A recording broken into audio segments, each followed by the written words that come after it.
academy is an NGO, is not private academy, and this is all about to give chance and to give elite athletics program to South Sudanese young talents, to give them education, and to do the best program we can do professionally, a long-term program. But it is very important for us that we are doing it inside South Sudan. We are not sending athletes to train in Uganda or in Kenya or other places. We want to prove that it's possible to do elite sports inside South Sudan. All right, and so tell us what actually inspired you into coming up with this program and choosing South Sudan as your destination for this program. Thank you. So my background, for many years, I'm an educator, and as an educator, I believe in social change, that education is a tool for a change. And also since 2012, I'm using sports, and specifically athletics in Israel and in Europe as a tool for social change. So we believe that elite sports, when you be really serious in sports, not just twice a week. So if you can be very serious in sports, it can change your life.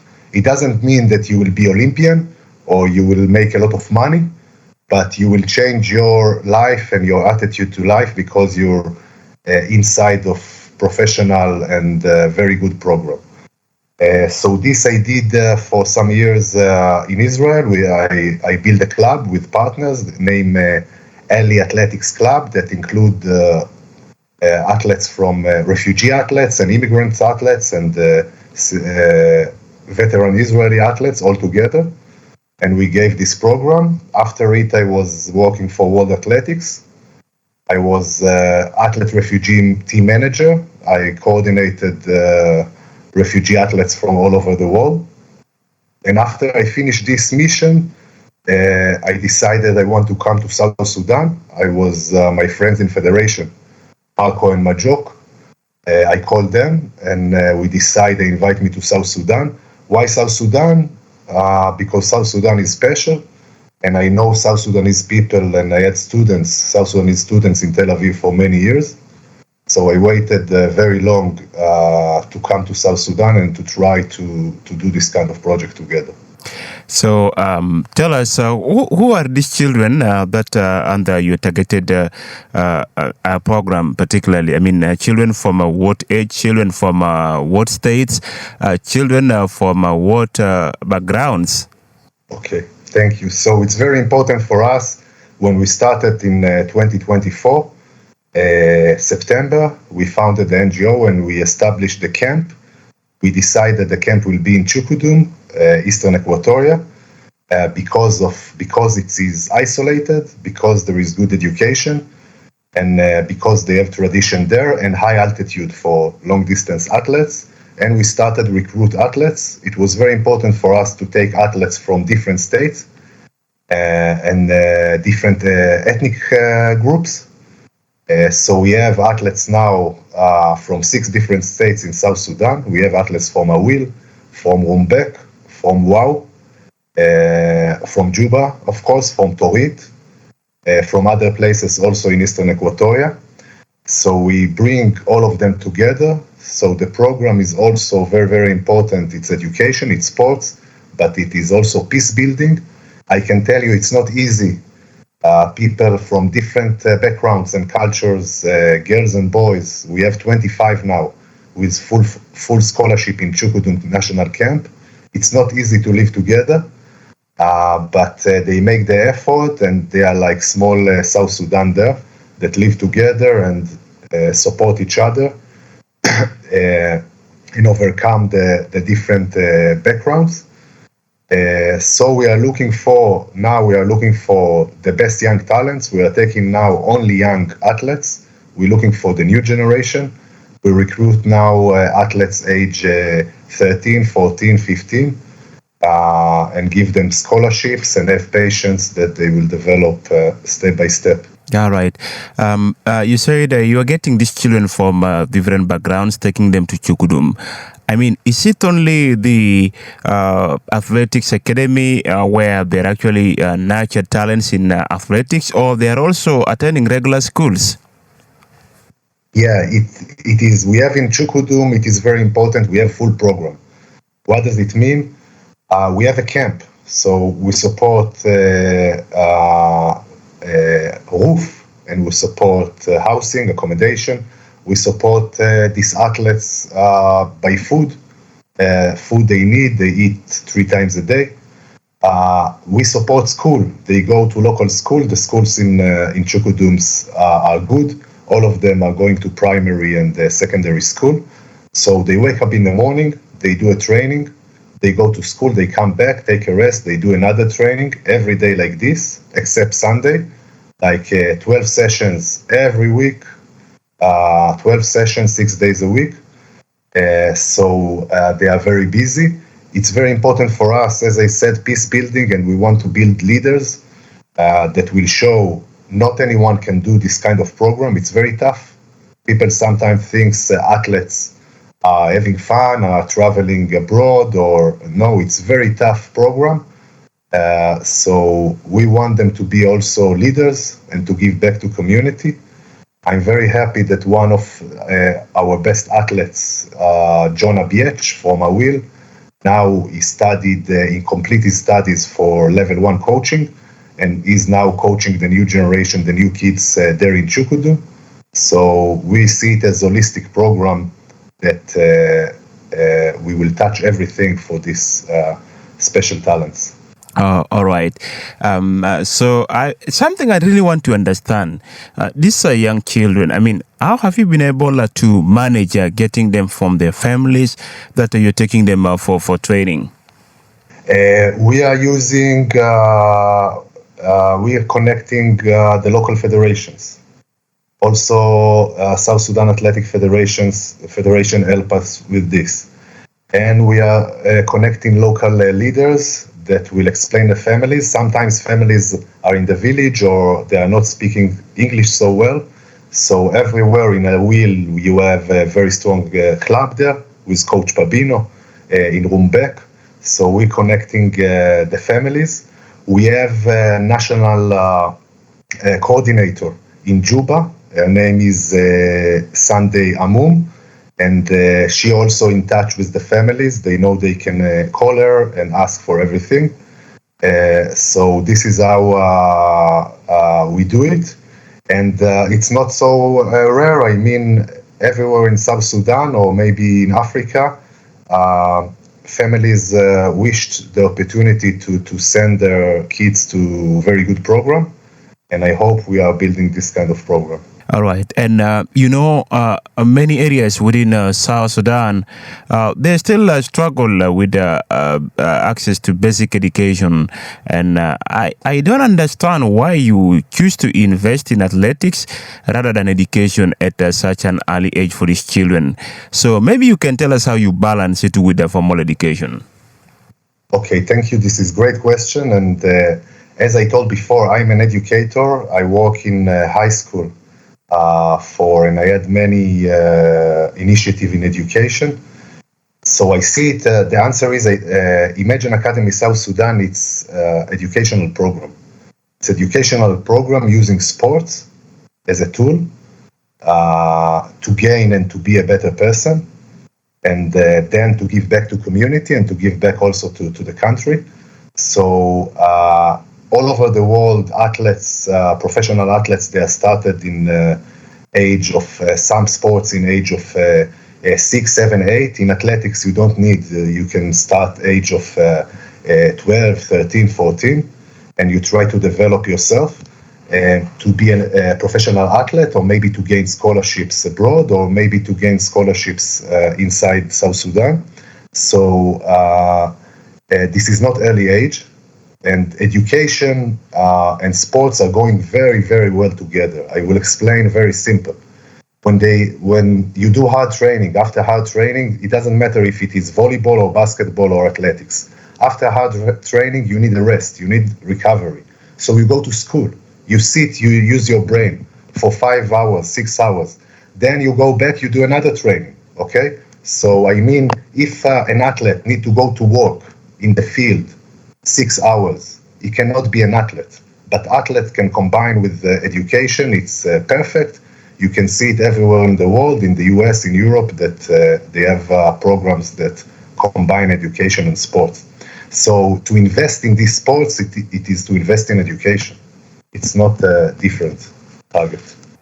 All right. And you know very well that South Sudan is a country that's still recovering from the conflict and also instability. So I would like to understand, I mean, how do you see sports, particularly athletics that we're talking about here today, contributing to peace building and also the healing among the young children who will grow up to be adults of this nation later? Thank you. So I believe last year when I was in Juba, I was in a meeting with Marco Akol, General Secretary of South Sudanese Athletic Federation, and he said like this. He said that sports and athletics, this is the solution. Okay, athletics and sports can be the solution, because in athletics there is no tribes, there is no religion. There is no, it's you good or not good, and you will be together. So sports, it's a tool that you can do peace. You can bring people together. You can build nation and pride. So sports, some people say, sports is not important, but I see sports as education, as social change, as peace building. So it's very important. Sometimes it's easier. Sometimes when you try to do peace building among leaders, it takes 50 years. And I'm living in the Middle East, so I know a little bit also about this. But if you use sports, it can be very, very fast. And we can see also in our camp, if I can speak honestly, we have athletes from Awil, we have athletes from Nasir. They are the best friends. They don't care. They are together, okay? All the tribes together. Maybe they have problem with another athlete, but not because of his tribe, because they don't like him, okay? So there is no, that sports can be the perfect tool for South Sudan to invest in sports, for national pride, for national building, peace building, to be together, and to gain also education. So this is what I believe, and a lot of people told me, in South Sudan, there is not enough food. Why do sports? It doesn't relate it. Okay, if we will focus only about food, there will be nothing, no development. So I see education, sports is very important part of development. All right, thank you so much. I would like you to tell us as to when this program actually started, and maybe a couple of challenges that you are facing as an NGO in running this whole program. The program started August 2024. I visited South Sudan before, and I came in August, and we decided to found this NGO. It was me with local experts, local South Sudanese young experts, that they are founders with me, and we had a blessing from the Youth and Sports Minister, and we started our program. A lot of challenges. Of course, always the budget and the money is very big challenge. I'm myself. I'm an educator. I'm an expert in sports management, and I'm trying to bring sponsors, but it's not easy. Also, it wasn't easy for me everywhere in South Sudan. When I go, people ask for a lot of money for everything, so they raise the price, and they don't understand that we are a national NGO. People get used to international NGO maybe, and we are national NGO. We don't have extra budget. We are part of NGO society in South Sudan. So this is another struggle, and also to sometimes I have great team, IMAGINE Academy staff.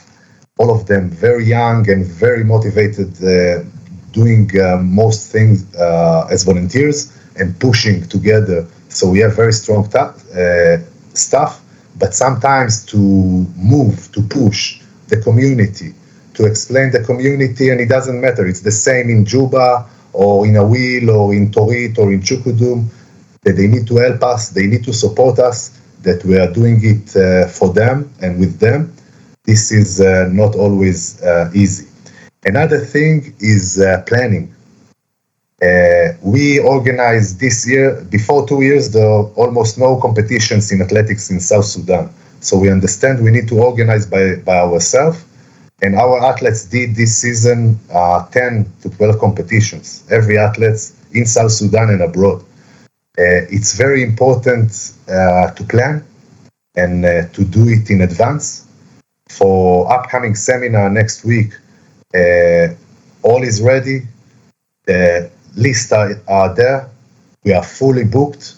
And sometimes in South Sudan, the planning is not so good, and we are waiting for the last minute to make decision. And it's very, very tough to succeed like this. All right. Thank you. Thank you so much. And just as we wind up this interview, tell us, how long will these children be there in Chukudum? I mean, how long is the cost?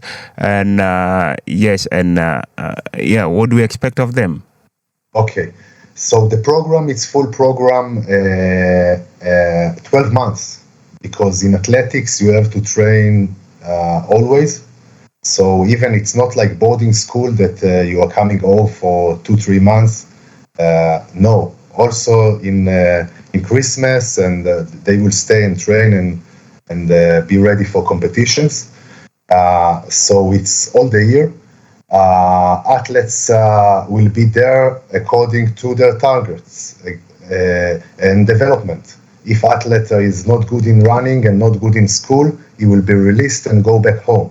So it depends on their performance at school and, of course, on the track.